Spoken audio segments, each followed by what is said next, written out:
Hey there, greetings everybody, and welcome to Prog Monster. My name is Murph. I am the host of this show, a show dedicated to progressive rock and other forms of rock music. So we're here today to do my Wednesday night favorites, which is a show, of course, I do every Wednesday night. I choose different topics, relatively speaking, towards what's available for me at the time. So I'm finally going to do my top 15 Australian bands, my top favorite 15 Australian bands. Now, I have done the Canadian one, the British, the American, and the European one.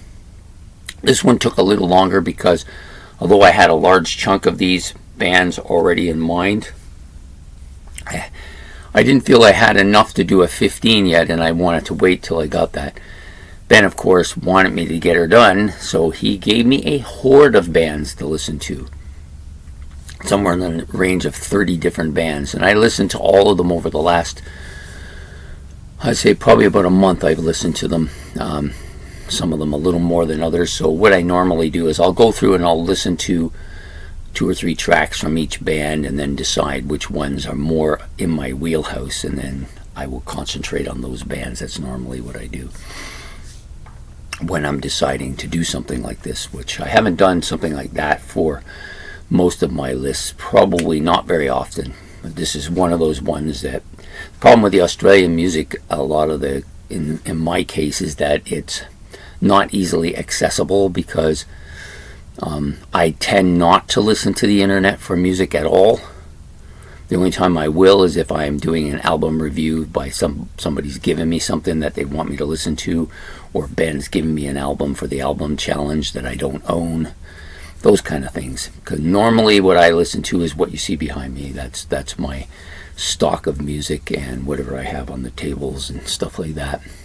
That's how I listen to my music. I don't listen to the radio at all because they just play the same stuff over and over and over, and no matter how good it is, it just wears out after a while. So that's normally how I operate as far as my music goes, so it makes it difficult for me to get new Australian bands because their albums are not totally accessible here, and if they are, they're considered imports and are more expensive for the most part. There are some bands, of course, it's easy to get, but some of the ones, the newer ones that I've gotten into, not as easy to get. But I've managed to put together a list today of 15 bands plus 4 or so honorable mentions.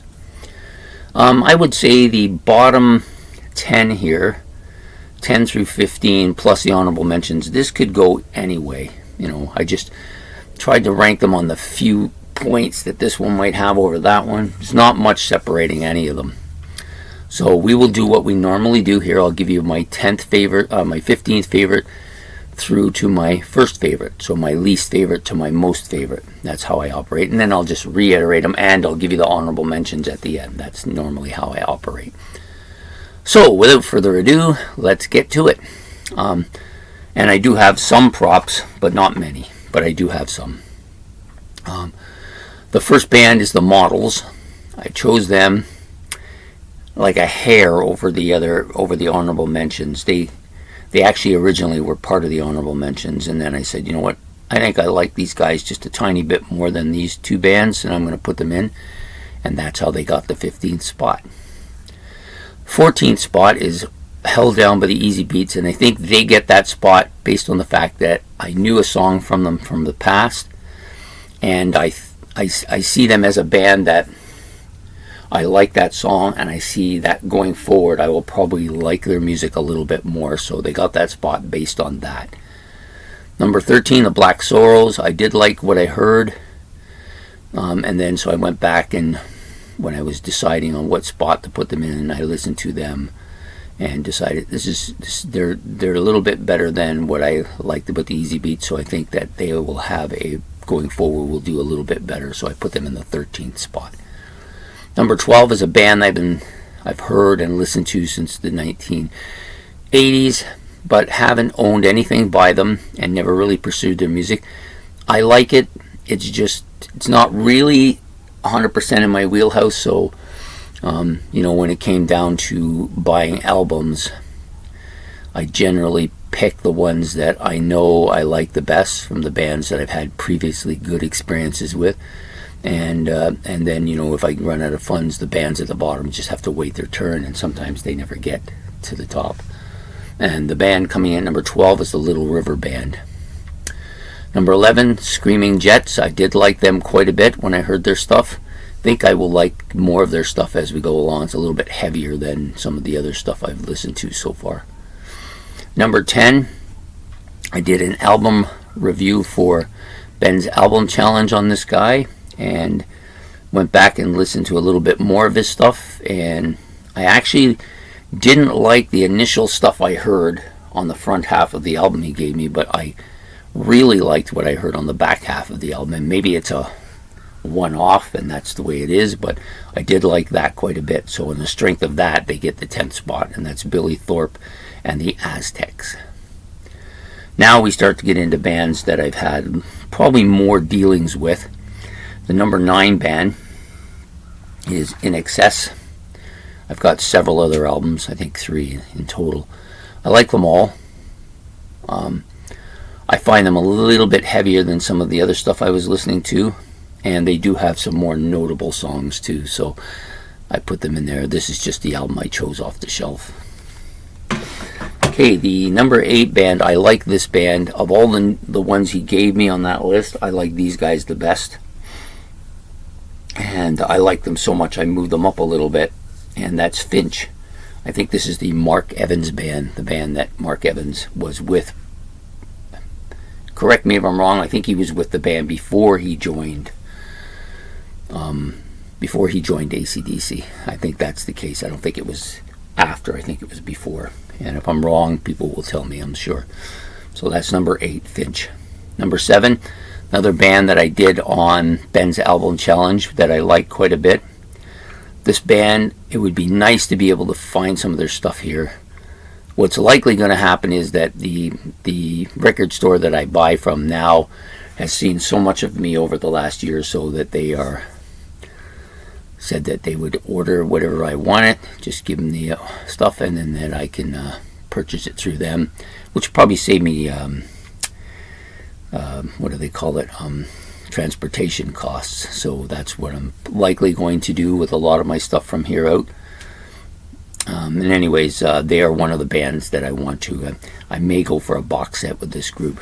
There's about 5 or 6 bands I'm looking to do box sets with, because I don't own any of their stuff. It makes a sense to really, if you like their stuff enough, go in all out and get as much of it as you can the first shot.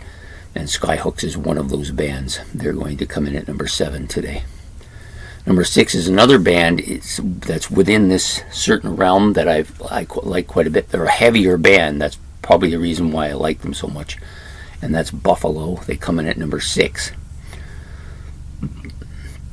Number 5 has had a serious video on here. Did extremely well view-wise on its outing.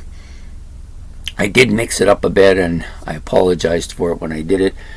I mixed them up with a French band called La Ange, and I actually think I mixed them up with an American band as well, but eventually I got it straight and got the right angels here, and I do like them.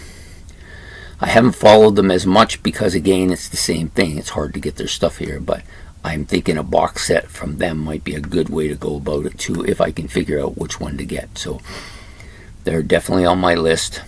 So they come in at number 5. The next band won out against the Angels by just a hair. I think the reason I like this band so much is that I think they're just a tiny bit heavier, a little bit more in my wheelhouse, and I really enjoy what I've heard from them, and that's Rose Tattoo. And they come in at number 4. Top 3 were easily the top 3. Definitely 3 bands I like a lot. And the number 3 band is only going to get stronger because I only have listened to them online, and they're one of the few bands that I will actually go back into the computer, because I don't own their albums, to listen to their albums, because I liked both the ones that I was given, and that's Masters Apprentices. So they come in at number 3. Number 2, of course, is going to be this band, Men at Work. I've tried to find the other 2, Cargo and the third album. Not easily findable here. This one was easy to find. It's everywhere. But the other two, not so easy to find. But I'm probably just going to order them through the record store that I go through and buy them that way. But I definitely want both of them. I've heard tracks from Cargo, and I like what I hear. I really like just about everything on here. I think Colin Hay is just a really good vocalist. Such a fantastic sound to him. Every song on this album is great. I started out just listening to the radio friendly ones, and there's quite a few of them here. But then I grew to like the deep cuts quite a bit too. So this is the band I like a lot. Men at Work, number 2. Number 1 isn't going to be a surprise to anybody. I chose the album that launched them for me. AC/DC's Back in Black. They're going to be number 1. I did go back in their catalog. I do like the Bon Scott era quite a bit more. I didn't go so far ahead in their catalog as probably I should. I do have some of that stuff, but basically I love the Bon Scott era. But Brian Johnson is still great, and this album is fantastic. Still my favorite AC/DC album after all these years. But there's a lot of that early Bon Scott stuff that is just absolutely great, and that's what puts them in the number 1 spot. And it's not really that close, but it could get closer though. Some of these bands are making headways for me, and that's my Australian favorite 15 Australian bands. So I'm just going to reiterate them, and then I'll tell you the honorable mentions and why they didn't quite make it. AC/DC was number 1. Men at Work was number 2. Master's Apprentice number 3. Number 4 was Rose Tattoo. Number 5 was The Angels. Number 6 was Buffalo. Number 7, Skyhooks. Number 8, Finch. Number 9, In Excess. Number 10, Billy Thorpe and the Aztecs. Number 11, The Screaming Jets.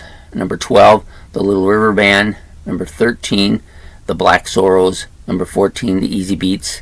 Number 15, The Models.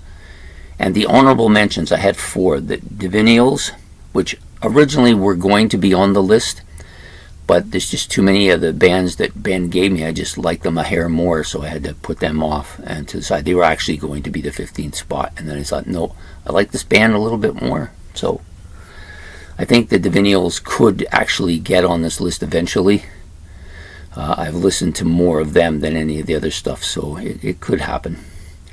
I like the Waterboys as well, Ice House, and Real Life was the other 2 honorable mentions. So there you have it, my top 15 Australian bands as presented here today on Wednesday.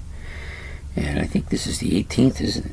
I don't know. I don't have my phone near me. Anyways, I hope you enjoyed this episode. We will be back doing next Wednesday. We're going to do another Australian thing. I decided to do them back to back, which is my 15 one-hit wonders. Ben's given me a lot of this stuff, so I'm going to do my listening to that over the week and then kind of rank it as according to how I like it. Pretty much the same as I did on the last one-hit wonders from Canada, which was also his idea, but I chose the bands there. I didn't know much about the Australian one-hit wonders, so he gave me a lot of that to listen to. So we will rank those for next Wednesday. So have yourself a good day, and we will see you soon. Take care. Please don't forget to like and subscribe. Goodbye.